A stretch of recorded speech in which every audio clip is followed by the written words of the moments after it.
सादर नमस्ते जी। आप सबका हार्दिक स्वागत है हमारे चैनल RA2RA में।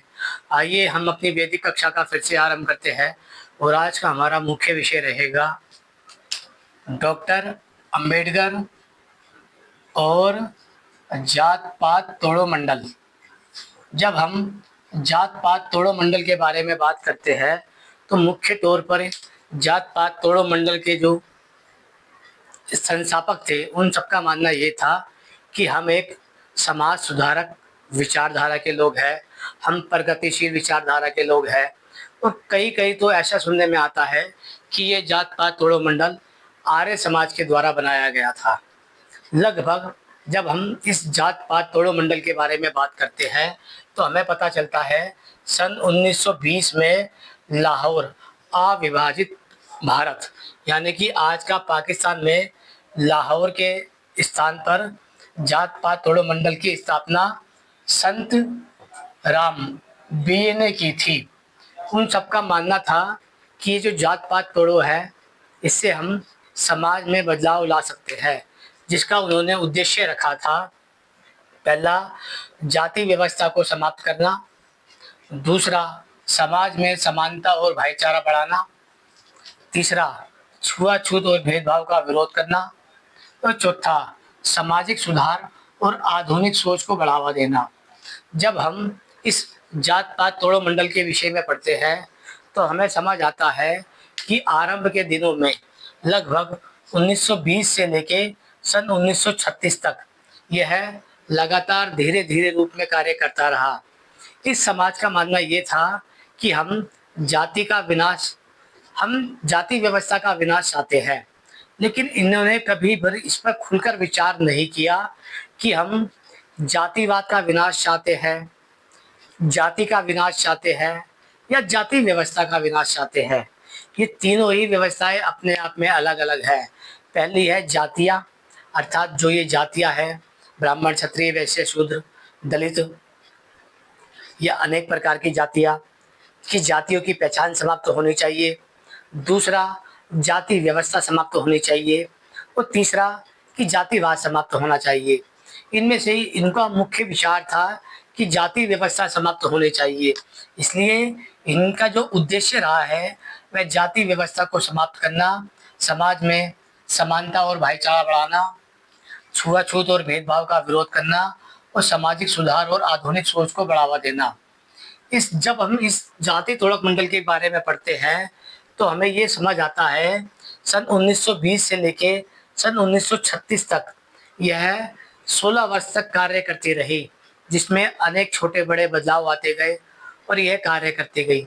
सन 1936 में इन्होंने डॉक्टर BR अम्बेडकर को जात पात तोड़ो मंडल में आमंत्रित किया।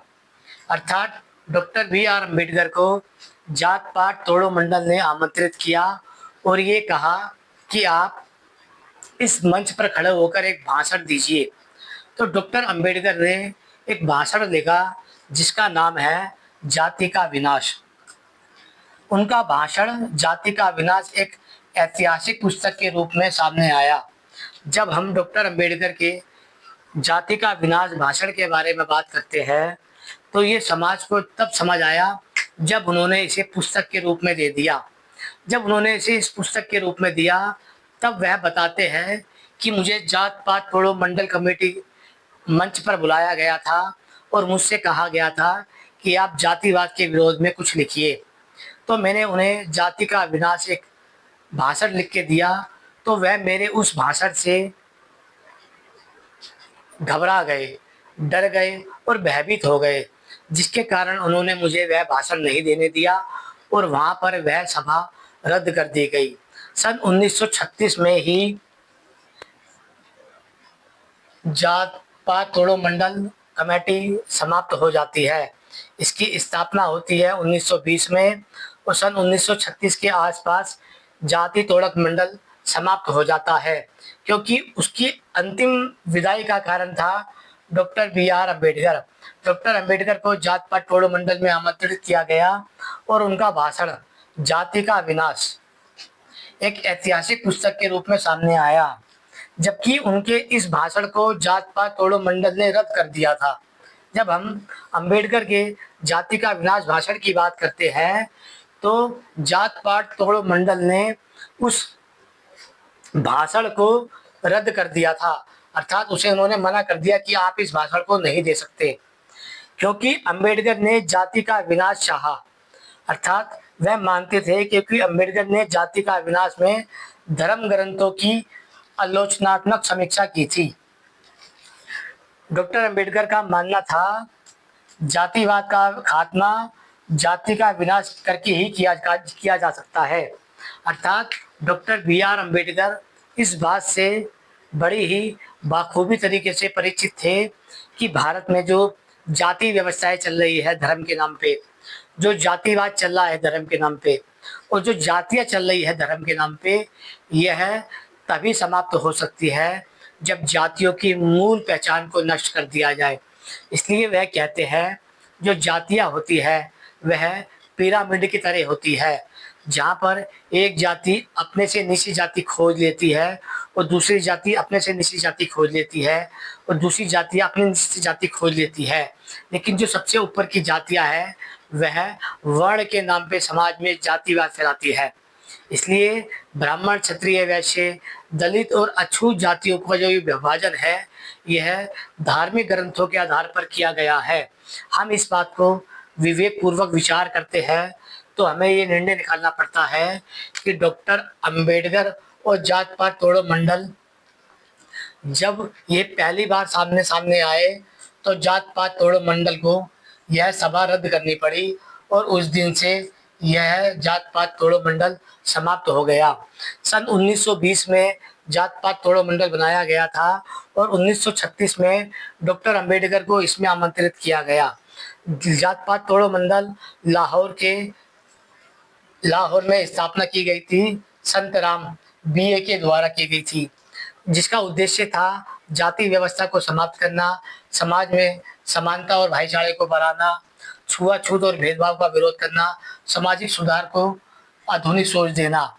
जबकि डॉक्टर अंबेडकर जात पात तोड़ो मंडल में जब आमंत्रित किए गए तो उन्होंने बताया कि भारत में जो जाति व्यवस्थाएं है उसका आधार धर्म ग्रंथ है। जब तक हम इन धर्म ग्रंथों पे बात नहीं करेंगे, हम धर्म पर बात नहीं करेंगे, तब तक भारत से जातिवाद समाप्त नहीं किया जा सकता। डॉक्टर अंबेडकर के केवल इतना ही भाषण लिखे होने के कारण ही जात पात तोड़ो मंडल ने उनका भाषण रद्द कर दिया। भाषण रद्द करने के बाद ही कुछ वर्षों बाद ही ये जात पात तोड़ो मंडल कमेटी भी बंद हो गई, क्योंकि इनका उद्देश्य समाज में जाति का विनाश नहीं था, ये केवल समाज को छल कपट के द्वारा अलग अलग प्रकार से छल रहे थे। इसका उद्देश्य यदि जाति का विनाश होता, जातिवाद का विनाश होता तो वह डॉक्टर बी आर अम्बेडकर को भाषण ना देने के बाद भी इस संस्था को आज तक जीवित रखते। जैसे आर्य समाज की संस्था आज तक जीवित है, जैसे आरएसएस आज तक जीवित है, जैसे हिंदू सभाएं आज तक जीवित है, जैसे शुद्धि सभाएं आज तक जीवित है, वैसे ही जात पात तोड़ो मंडल भी आज तक जीवित रहता। लेकिन उसका उद्देश्य समाज को छल कपट में घुसेड़ना था। कई लोगों का मानना है कि ये जात पात तोड़ो मंडल आर्य समाज का था और कई लोगों का मानना है कि यह गैर आर्य समाज का था, लेकिन आर्य व्यक्ति भी इसके सदस्य हुआ करते थे। लेकिन इसके जो मुख्य नेता थे उनका नाम था संत राम, जो बीए साथ में लगाते थे। फिर इसके बाद ये जो डॉक्टर अंबेडकर 1936 में आते हैं और सन 1920 में जात पात तोड़ो मंडल बनाया जाता है। ऐसा नहीं है कि इसका विरोध केवल इसलिए किया जा रहा था कि यह एक सामाजिक संगठन था, क्योंकि इसके बारे में बहुत वर्ष पहले ही समाज में चर्चा होनी आरंभ हो गई थी कि समाज को ये लोग छल कपट के द्वारा ही, परपंच के द्वारा ही नष्ट कर रहे हैं। इनका मुख्य उद्देश्य जाति व्यवस्था समाप्त करना नहीं है, जात पात मिटाना नहीं है, जातिवाद मिटाना नहीं है।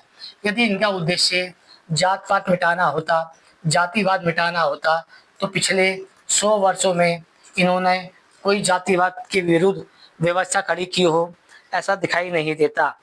एक नाम निकल कर आता है सन 1906 से लेके 1912 के बीच में, जिनका नाम है स्वामी अच्युतानंद, जिन्हें आर्य समाज ने नाम दिया था हरिहर। 1907 1906 से लेके 1912 यानी कि 7 वर्षों तक इन्होंने आर्य समाज का प्रचार किया, जिसमें समाज सुधार, ईश्वरवाद, धार्मिक उपदेश, समाज का प्रचार किया, जिसमें समाज सुधार, ईश्वरवाद, धार्मिक उपदेश और जाति व्यवस्था का विरोध था, जातिवाद का विरोध था। 1906 में स्वामी अच्युतानंद ने प्रचार करना आरंभ किया तो इनको आर्य समाज में बड़ी प्रख्याति प्राप्त हुई, ख्याति प्राप्त हुई, यह प्रसिद्धि को प्राप्त हुए। लेकिन 1906 से लेकर 1912 तक 7 वर्ष के बाद इन्होंने आर्य समाज छोड़ दिया। इनका मानना था जो यह आर्य समाज है यह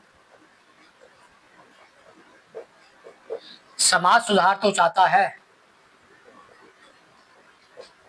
लेकिन उन असामाजिक लोगों का बचाव भी करता है जो समाज को विभाजित करते हैं।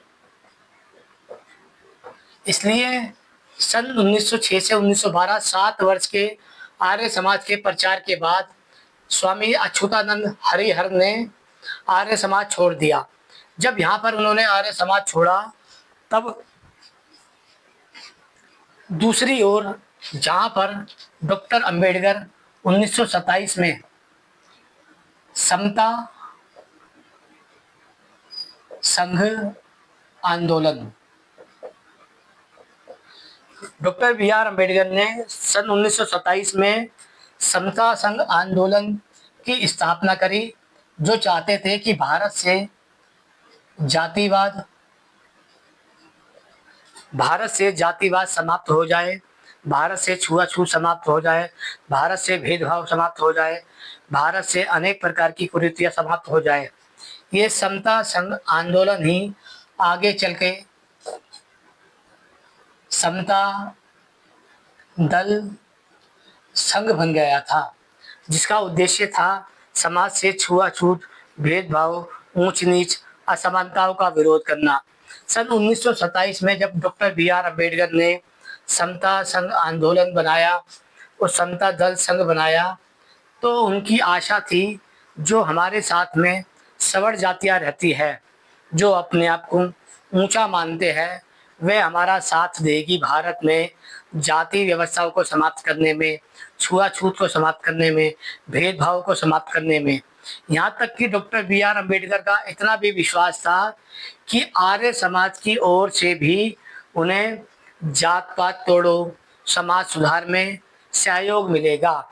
लेकिन डॉक्टर बी आर अम्बेडकर इस बात को जानते थे कि उन्हें सवर्ण समाज से कोई विशेष सहायता प्राप्त नहीं होगी। इस समता संघ आंदोलन में 2-4 लोग सवर्ण समाज के शामिल हुए, बाकी पूरा सवर्ण समाज उसके साथ कभी शामिल नहीं हुआ। सन 1927 में ये समता संघ आंदोलन और समता दल और संघ यह स्थापना की गई थी अगस्त के महीने में। अप्रैल से लेकर अगस्त के महीने में सन 1927 में ये दोनों संघ बनाए गए थे। जब डॉक्टर बी आर अम्बेडकर ने देखा कि इस समाज में जो हिंदू समाज है उस पर जाति व्यवस्था का इतना प्रभाव है कि वह छुआछूत, भेदभाव इसके विरुद्ध खड़ा नहीं होना चाहता, तो उन्होंने इस व्यवस्थाओं को धीरे धीरे एक आंदोलन के रूप में दिया। जब यहाँ पर हम बात करते हैं स्वामी दयानंद सरस्वती के आर्य समाज की, तो आर्य समाज ने भारत में पिछले 100 वर्षों में, 150 वर्षों में ऐसी कोई भूमिका नहीं निभाई जो हम ये कह सके कि आर्य समाज ने भारत में जातिवाद तोड़ने के लिए कोई ऐसा आंदोलन खड़ा किया हो कि जिससे दलित समाज उनके साथ खड़ा हो जाता। जब यहाँ पे हम बात करते हैं स्वामी अच्युतानंद और डॉक्टर अंबेडकर, इन दोनों की पहली मुलाकात जो हुई थी वह 1928 के आसपास हुई थी। 1928 के आसपास इन दोनों की वैचारिक क्रांति का एक ही आधार दिखाई देता है, जो है समाज सुधार, जातिवाद का विरोध, दलित उद्धार, छूत विरोध, जाति व्यवस्था का विरोध। इन 1928 में स्वामी अच्युतानंद और डॉक्टर बी आर अम्बेडकर जब ये पहली बार आमने सामने आए तो इन दोनों की मुलाकात का कारण बना इनके विषय, जिस पर ये बात करते थे और जिस पर यह सब एक मत थे कि भारत तभी आज़ाद होना चाहिए जब भारत की दलितों की स्थिति सही हो जाती है। डॉक्टर अंबेडकर और स्वामी अच्युतानंद, इन दोनों का ये मानना था कि यदि दलितों की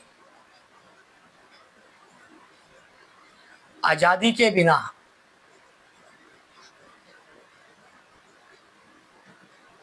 भारत आज़ाद होता है तो दलित सवर्ण समाज का फिर से गुलाम हो जाएगा। इसलिए जब हम कहते हैं doctor B R Ambedkar Bharat में किस रूप में देखे जाते हैं, तो वह भारत में समानता, समता, न्याय, परोपकार, सत्यवक्ता, न्यायकारी महात्मा के रूप में देखे जाते हैं। Doctor B R Ambedkar Bharat के वह प्राण है, यदि उन्हें यहाँ से निकाल दिया जाए तो भारतीय हिंदू समाज आपस में लड़कर मर जाएगा, लेकिन वह एक नहीं हो पाएगा। भारत को जो एक बनाने के लिए संघर्ष किया है पिछले हजारों वर्षों में, तो वह मुख्य संघर्ष रहा है दलित समाज के समाज सुधारकों का। आशा करता हूँ विषय सरलता से समझ आया होगा कि जात पात तोड़ो मंडल एक प्रकार से भारत में छल कपट प्रपंच कर रहा था। जब उसका भंडा फोड़ा गया तब समझ आया कि यह तो भेड़िए के खाल में शेर बनकर घूम रहा था, जो चाहता था भारत से जाति व्यवस्था तो समाप्त हो जाए लेकिन जातियाँ समाप्त ना हो, जातिवाद तो समाप्त हो जाए लेकिन जाति समाप्त ना हो, जातियों की पहचान बनी रहे लेकिन जाति समाप्त ना हो। इसका भंडा फोड़ा डॉक्टर बी आर अम्बेडकर ने। आज आर्य समाज जिस स्थिति पे चल रहा है, यदि देखा जाए तो वह वही स्थिति है कि आर्य समाज जातिवाद का विरोध तो करता है लेकिन वह अपने अंदर अंतर जातीय विवाह नहीं करता। आर्य समाज भेदभाव का विरोध तो करता है लेकिन अपने अंदर अंतर जातीय विवाह का समर्थन नहीं करता। आर्य समाज कहता तो है कि हम जातिवाद को नहीं मानते लेकिन वह अंतर जातीय विवाह नहीं करता। इसका मतलब यही है कि आर्य समाज समाज को भी छल कपट में रखकर पाखंड करता है, झूठ करता है, प्रपंच कर रहा है। आशा करता हूँ विषय सरलता से समझ आ गया होगा। समझ आया है तो लाइक कीजिएगा। ओम नमस्ते जी।